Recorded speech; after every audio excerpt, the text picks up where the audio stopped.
հետաքրքիր հայտարարություն կվերաբերի այն եկեղեցիներին, այն մարդկանց, ովքեր որ որոշ տարօրինակ քայլեր են անում։ Բայց մինչև դա կուզեմ մի բան հարցնեմ։ Եղել է ժամանակ, երբ որ մեր այս եկեղեցու ամբիոնից արծարծվի ինչ որ մեկի անուն, պախարակվի ինչ որ մեկը, դուք գաք Աստծո խոսք լսելու, հանկարծ լսում եք ինչ որ մեկի մասին, որ մենք խոսում ենք ու դու լսես զարմանաս, ինչի համար էս մարդու անուն ազգանունով շեշտվի ու զգուշացումներ արվի, ասվի, որ հերրու մնացեք այդ այդպես բան լսած կաք ընդհանրապես։ Եթե չեք լսել, ձերք բարձրացեք, այս պատկերը թող երևելի լինի։ Սա կարևոր է։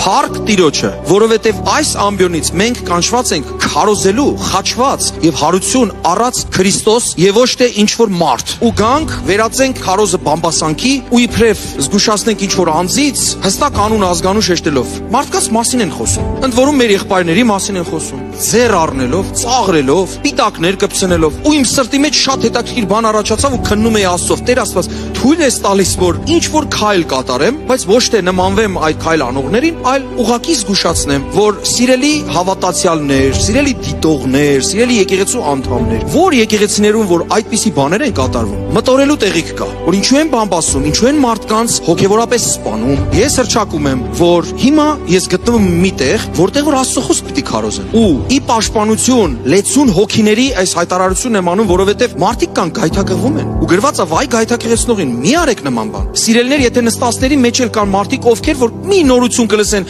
ճշմարիտ է թե ոչ, սկսում են տարածել։ Մի արեք նման բան, դուք էլ նույնպես։ Եթե արել եք, ապաշխարեք։ Գրված է մեկը կա, որ եղբայրների չարախոսն է, դա սատանան է։ Ինչի միաբանվենք այդ անձի հետ։ Մեր շուրթերը թող Հիսուս քարոզեն։ Ինչի համար մարդկանց գայթակղեցնեն, որ մարդիկ էլ սառեն, հեռանան հավատքից։ Դուք գիտեք վտանգի ինչու՞մ է։ Կզարկեմ հովվին եւ գառնուկները կցրվեն։ Ահա թե նպատակը որն է։ Դրա համար թող տարածվի այս խոսքն էլ ու մարդիկ իմանան ու մի քիչ էլ վախենան ու ապաշխարեն։ Այլապես այդպիսի մարդիկ թող չգնան այդտենց եկեղեցիներ, որոնց ամբիոներում Հիսուս չի քարոզում։ Միգուցե կասես, բա որ հանկարծ ինչ որ մի դեպք պատահի եւ այլ եւ այլ։ Դրա համար էլ մեթոդ կա, ասում է ծառայողի դեմ ոչ մեկ վկայությունով, այլ մի քանի վկայությունով։ Եթե ինչ որ մեկը ճանապարհից շեղվում է, լինում է այդպիսի բաներ, սիրելիներ, բայց հավաքվում են, ցավում են միասին, աղոթում են միասին։ Ինչ որ ժամանակ նույնիսկ այդ անձը, որ հեռացել է ճշմարտությունից, չի ապաշխարում, դարձի չի գալի։ Ցավով արձանագրում են ստիպված ծառայողական կազմով ինչ որ քայլեր են ձեռնարկում, ոչ թե ընդհանրական այսպիսի եկեղեցու ամբիոններից եւ ինտերնետային հարթակներով տարածում, խոսում, որ մարդիկ գայթակղվեն այդ եկեղեցիներից հեռանան, գնան աշխարհիկ դառնան նորից։